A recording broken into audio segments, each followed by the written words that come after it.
Hello students, तो आज हम सॉल्व करने वाले हैं गाला क्वेश्चन पेपर नंबर 2।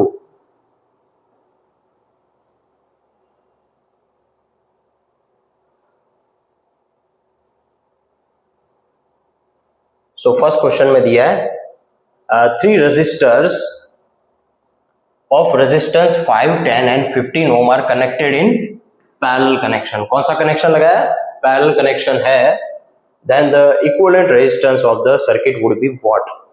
तो देखो, ये गिनने वाला क्वेश्चन नहीं है, गिने बगैर डायरेक्ट हो सकता है। हम कुछ याद रखेंगे। क्या याद रखेंगे? कि जब भी तुझे बोले पैरेलल कनेक्शन, क्या बोले? पैरेलल कनेक्शन में स्मॉलेस्ट पूछा ना,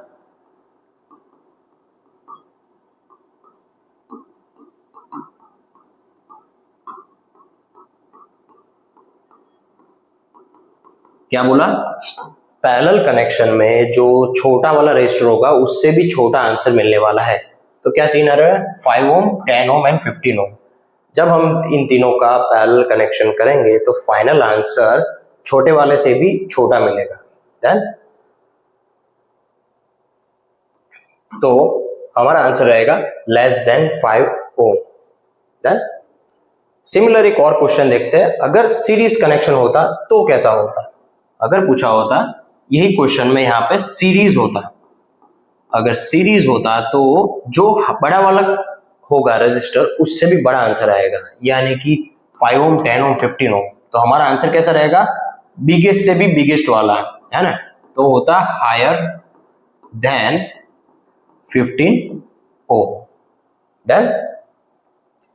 हम इसको कैलकुलेशन भी कर सकते हैं। जो हमारा पैरेलल वाला क्वेश्चन है, तो पैरेलल में R1 हमारे पास है 5 ओम, R2 है 10 ओम, R3 है 15 ओम। तो पैरेलल में फॉर्मूला क्या है? 1 by R equivalent will be 1 by R1 plus 1 by R2 plus 1 by R3। 1 by R1 is 5, R2 is 10, R3 is 15। LCM लेते हैं।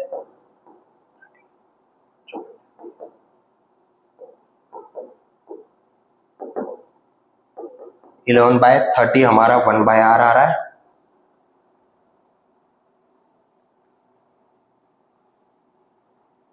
सो R विल बी, इसका रेसिप्रोकल करेंगे 30 बाय 11।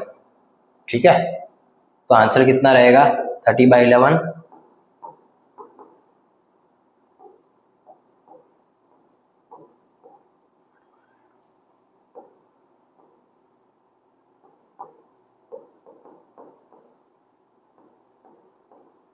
डन। तो आंसर कुछ 2.7 समथिंग आएगा, जो कि हमारा लेस देन 5 ही है। 2.7 समथिंग ओम, ये फाइनल आंसर आएगा।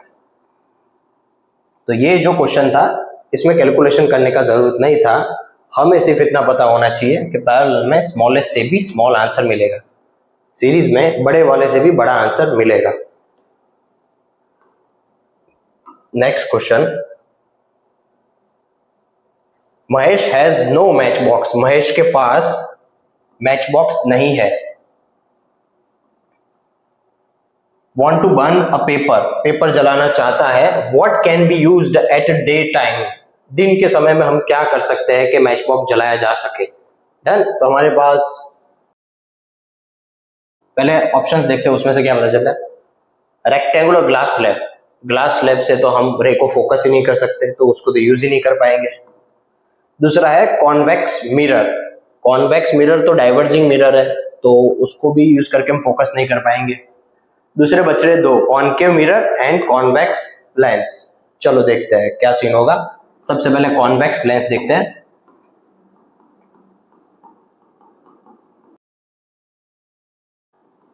कॉन्वेक्स लेंस में क्या सिनेरियो है? ये हमारा कॉन्वेक्स लेंस है। यस, अगर हम उसको सन के सामने रखते हैं तो जो भी रेज आएंगे वो सारे रे फोकस होके इसके एफ पॉइंट पे, प्रिंसिपल फोकस पे मर्ज हो जाएंगे। डन? तो अगर हम यहाँ पे एफ पे एक पेज लगा दें, एक पेपर रख दें, तो क्या होगा? सन की लाइट सारी जो आ रही है सब कॉन्सेंट्रेट होगी उस पेज पे, और थोड़ी देर बाद, आधा मिनट 1 मिनट के बाद में वो पेपर चल जाएगा। डन। तो हमारा आंसर आएगा convex lens. Next question,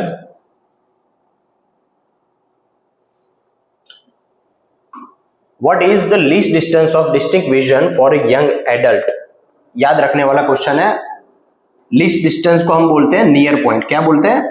near point, जो कि है ह्यूमन आई के लिए 25 सेंटीमीटर। कितना? 25 सेंटीमीटर। मीटर सेंटीमीटर पर 2.5 है, 25 centimetre. Option C is correct.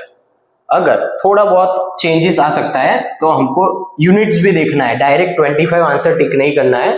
25 यहाँ पे भी था, 25 यहाँ पे भी था, तो मीटर वाला आंसर नहीं है, सेंटीमीटर वाला आंसर है। तो थोड़ा बहुत चेंज आ सकता है।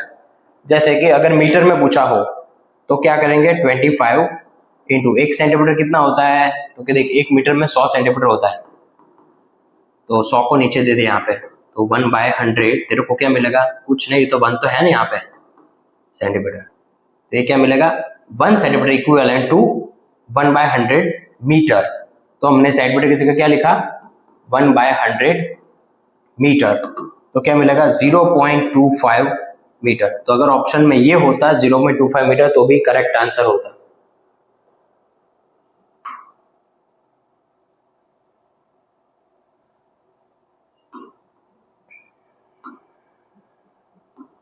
नेक्स्ट क्वेश्चन है 1 kWh kilowatt hour is dash joule. 1 kWh कितना जूल होता है? बुक में थियरी में दिया हुआ क्वेश्चन है, चेक करते हैं। kWh इक्वल टू क्या होगा? तो k means what? 10 to the power 3। 1 as it is रखा है, k मीन्स किलो, जो कि होगा 10 to the power 3। Watt hour क्या लिखा? Watt into hour. ठीक है, तो इसको क्या लिखेंगे? 1 into 10 to the power 3 watt into 1 hour कितना सेकेंड होता है? तो क्या होता है? 3600 सेकेंड। क्लियर? तो इसको हम लिख सकते हैं 1 into 10 to the power 3 times of 3600 watt into second, जो कि बनेगा 3600 10 to the power 3 times of watt second. Watt second क्या होता है? ये तो जूल हो जाता है।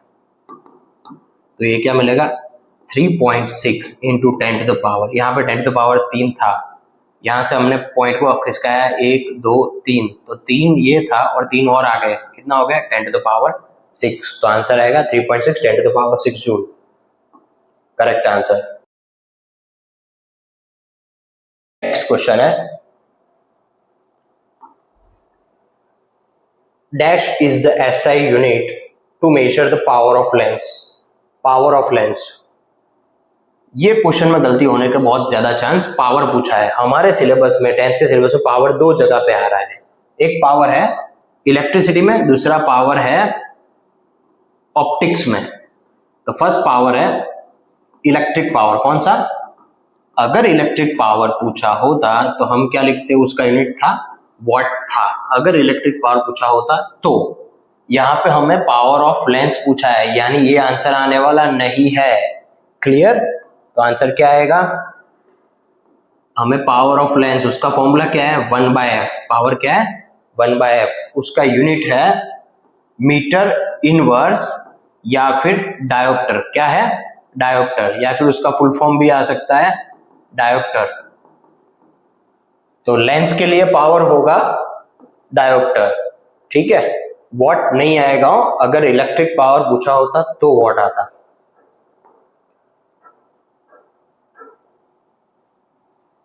नेक्स्ट क्वेश्चन है the wavelength of red colour of light is about 1.8 time the blue colour of light.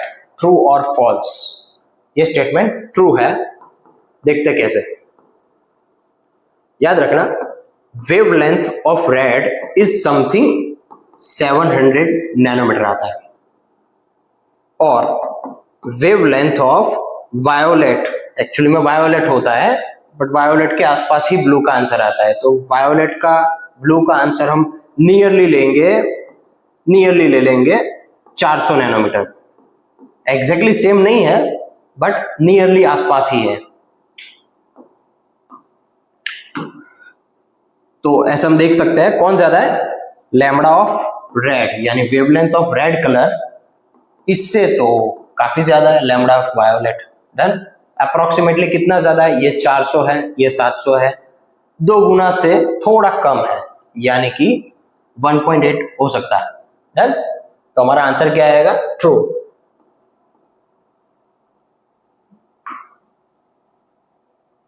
Next question है, find and right mismatch pair from the following. ठीक है, कौन सा गलत पेयर है, मिसमैच, कौन सा रॉन्ग दिया हुआ है, हमें वो देखना है। फर्स्ट दिया है eyeball and eye lens. Eyeball क्या होता है हमारा, आईबॉल आंखों का जो स्फेरिकल पार्ट है, उसके अंदर आई लेंस होता है। तो क्या, हाँ भाई ये बात तो सही है, इसमें कोई गलती नहीं है, ये सही है, करेक्ट है। और हमें मिसमैच चाहिए, गलत वाला आंसर चाहिए। दूसरा देखते हैं, रेटिना। क्या रेटिना स्क्रीन ऑफ आई है, तो रेटिना कहाँ आता है, यहां पे आता है और उसी पे ही इमेज बनता है, तो हम उसको स्क्रीन बोल सकते हैं, तो ये भी सही है। डन। तो गलत यही होना चाहिए। चेक करते हैं, कॉर्निया। कॉर्निया कहाँ आता है, आंखों का फ्रंट पार्ट। क्या ये वेरिएबल एपर्चर है, तो क्या ना भाई ये बात तो गलत है। सबसे पहले समझते हैं एपर्चर होता क्या है। एपर्चर यानी कि आंखों का वो पार्ट जो लाइट को एंटर होने दे रहा है। डन। तो लाइट को एंट्री में कंट्रोल कौन कर रहा है, तो प्यूपिल कंट्रोल कर रहा है। तो प्यूपिल छोटा हो जाएगा जब लाइट को कम एंटर होने देना है, प्यूपिल बड़ा हो जाएगा जब लाइट को ज्यादा एंटर होने देना है। ठीक है, तो एपर्चर लिखा होता और यहां पे प्यूपिल लिखा होता तो करेक्ट होता, कॉर्निया गलत आंसर है। तो हमें आंसर ये लिखना है, मिसमैच पेयर कौन है, ये वाला। ठीक। नेक्स्ट क्वेश्चन है, I measure the electric current which device I am. ऐसा कौन सा डिवाइस है जो इलेक्ट्रिक करंट मेजर कर रहा हो, तो उसका नाम है एमीटर।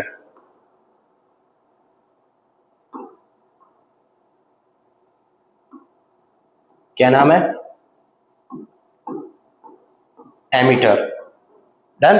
अगर पूछा होता कि कौन सा डिवाइस पोटेंशियल डिफरेंस मेजर कर रहा है, अगर बोला होता पोटेंशियल डिफरेंस मेजर करने वाला मशीन कौन है, तो हम लिखते वोल्ट मीटर। अगर पूछा होता कौन सा डिवाइस करंट को सेंस कर सकता है, करंट को सेंस कर सकता है कि करंट अवेलेबल है या नहीं, प्रेजेंस चेक करने के लिए, तो उस डिवाइस का नाम आता गैल्वेनोमीटर। डन। हमारा यहां पे आंसर है एमीटर, जो कि करंट मेजर करता है।